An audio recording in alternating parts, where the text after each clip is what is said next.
भाई अरब के बारे में जो सोचा था सुना था अरब वही निकले और बिन सलमान सबसे बड़ा चू निकला। दोस्तों बिन सलमान ने फिलिस्तीन का अरब का सौदा कर दिया सिर्फ F-35 फाइटर जेट के आगे कि भाई F-35 मिला, अमेरिका हमें F-35 देगा। भाई जाकर डील पर साइन कर दिया, $3 ट्रिलियन खर्च करेगा अमेरिका। मतलब पैसों में फाइटर जेट खरीदेगा भी चूरन और अमेरिका में पैसा लगाएगा भी चूरन। यह है मोहम्मद बिन सलमान। अल्लाह ने पैसा दे दिया है, अकल नहीं दी। अकल है इनकी एड़ी में, लौंडियों की होती है, कहते हैं ना कि लड़कियों का जो दिमाग होता है घुटने में, थोड़ा भोली भाली होती हैं। ये चूरन है, इसका दिमाग है एकदम एड़ी में। इस बावले ने क्या करा जाके डील कर ली, साइन कर दिया। अब सब कुछ होने के बाद अमेरिका ने कहा है कि हमारा लॉ है, हम सऊदी अरब को जो F-35 देंगे वो इजराइल जैसा ताकतवर नहीं देंगे। यानी हम सऊदी अरब को जो फाइटर जेट देंगे F-35, वो नाम का F-35 होगा, वो एडवांस नहीं होगा इजराइल की तरह।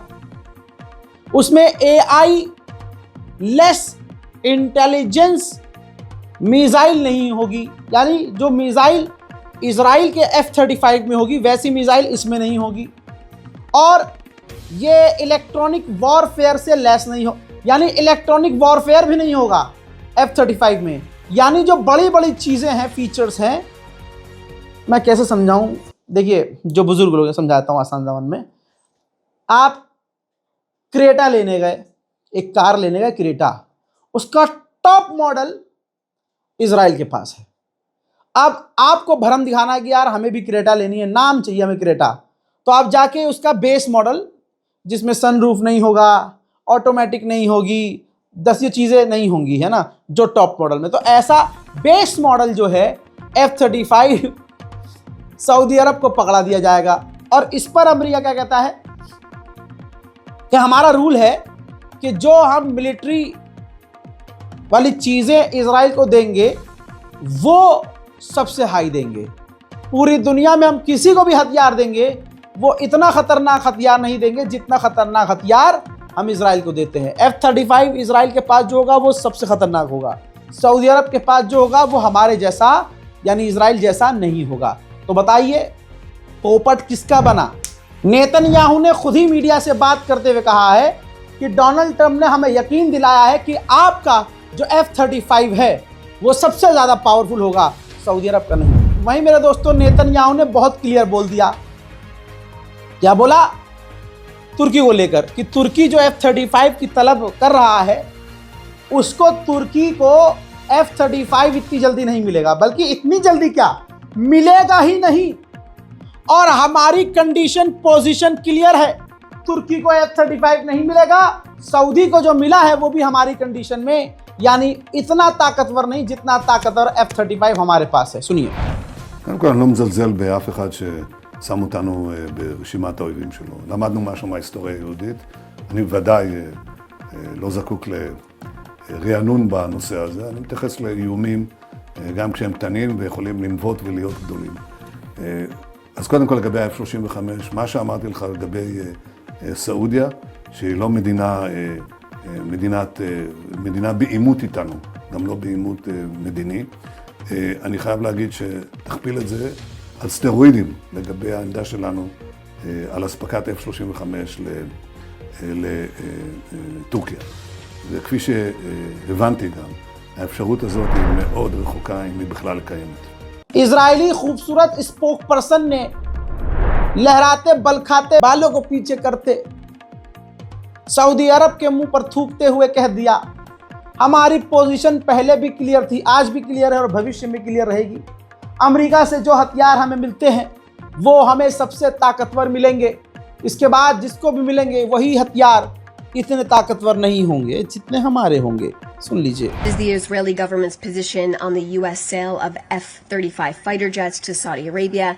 How does Israel assess the implications for its qualitative military edge and overall national security? So specifically on that, the Prime Minister And the president and the United States and Israel have a long-standing understanding, which is that Israel maintains the qualitative edge when it comes to its defense. That has been true yesterday, that has been true today, and the Prime Minister believes that will be true tomorrow and in the future, of course.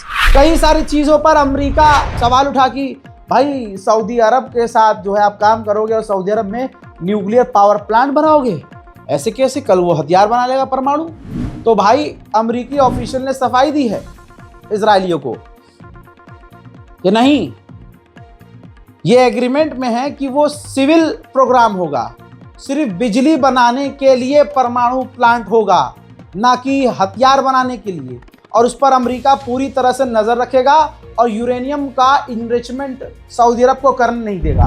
Middle east special report में मैं आपको बता दूं कि Israel का कट्टरवादी नेता बेंजवीर America और दूसरे अलग अलग देशों में दौरे पर जाएगा, ये सीखने के लिए कि वहां कानून का इस्तेमाल करके कैदियों को कैसे फांसी दी जा सकती है। वहीं इजराइल ने एक बार फिर से गाजा पर बमबारी की है, जिस बमबारी में 5 फिलिस्तीनियों की मौत हुई और सैकड़ों घायल हो गए हैं। गाजा के अंदर जो येलो लाइन इजराइल ने बनाई थी उसको और बढ़ा लिया है 300 मीटर अंदर, यानी 300 मीटर का जो दायरा है उसको छोटा करके इजराइल ने गाजा के और भी इलाके को अपने कंट्रोल में ले लिया है।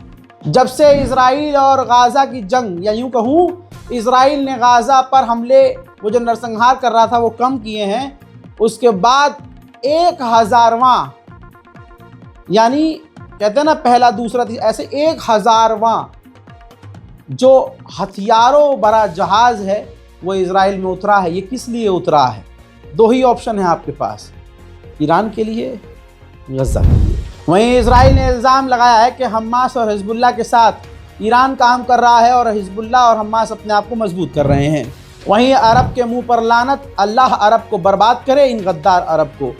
इन्होंने फिलिस्तीन का सौदा कर दिया और अब बैतुल मुकद्दस के अंदर, मस्जिद अल अक्सा के अंदर यहूदी जाकर नाच रहे हैं।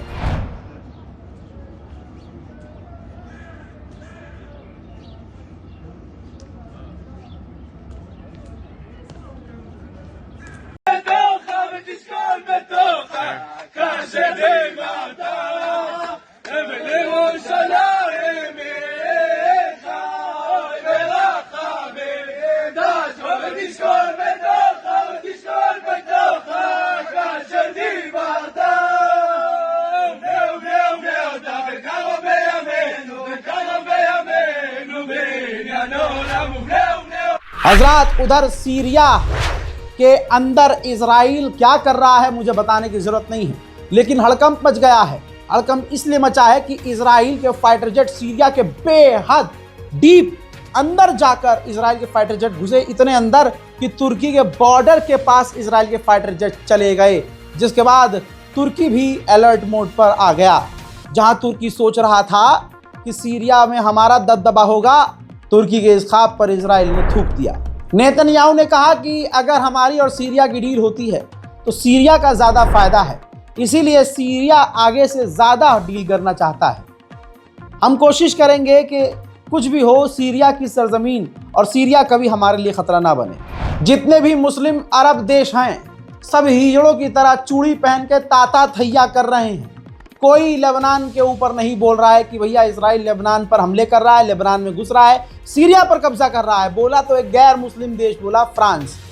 फ्रांस ने कहा है इजराइल से कि आप जल्द से जल्द लेबनान पर हमले बंद करो और सीरिया के इलाके से बाहर निकलो। लेबनान के राष्ट्रपति ने कहा है कि हम इजराइल से बात करना चाह रहे हैं, लेकिन वो बात नहीं करना चाह रहा, ना वो पीछे हट रहा है और हमले कर रहा है ऊपर से। हमने मदद अमेरिका से मांगी है और अमेरिका से कद्दू मिलेगी तुम्हें मदद। ये सब इन्हीं का जोता हुआ है, आज काटना पड़ रहा है। आइए दोस्तों, अब इसी वीडियो के अंदर ईरान स्पेशल रिपोर्ट दिखा देता हूं आपको। यूएन के अंदर ईरान के खिलाफ एक रेजोल्यूशन लाया जो पास हो गया, जिसमें कहा गया कि ईरान के अंदर ईरान सिविलियंस के ऊपर ह्यूमन राइट का उल्लंघन कर रहा है। हालांकि ये सब फजूल बातें हैं, लेकिन दोस्तों किन देशों ने साथ दिया और किसने नहीं दिया, ये सब एक तरफ, लेकिन हमारा जो एक समाज जो गू खाने वाला है, उनके मुंह में मूतने का मन मेरा कर रहा है।